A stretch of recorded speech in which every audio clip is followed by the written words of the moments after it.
ครับพี่เอ็มไปยาวยกที่หนึ่งเริ่มขึ้นแล้ว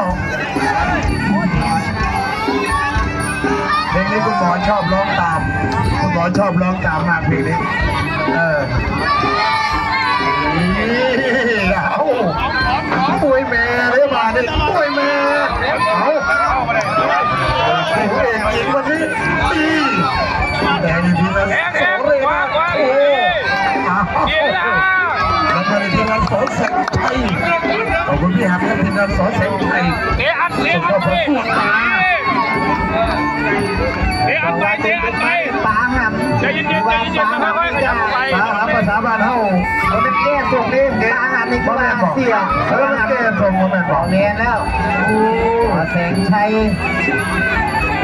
และโซกับเมืองไรเกินดูเลือดกันดูเลือดกันดูเลือดกันโอ้เรามีเข่าด้วยมีเข่าด้วยโอ้ยกเลยพี่เลี้ยงไอ้กำลังการเล่นไม่ได้ต้องไอ้เลี้ยงอาจารย์คุณพ่อคุณสมบัติด้วยดีกว่าเสือกัดทุกในวันเสือกัดวันนี้กำลังขึ้นคุณหมอหัวหวาน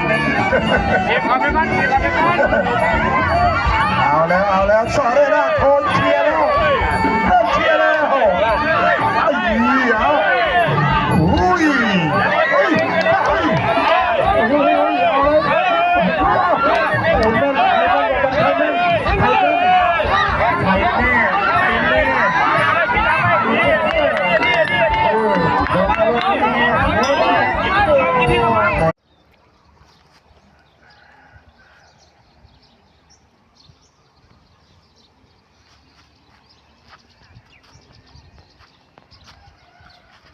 หลังฝนตกนะครับแปลงเกษตรกลางหมู่บ้านสวนผักกระเจี๊ยบแดงครับแม่เขาปลูก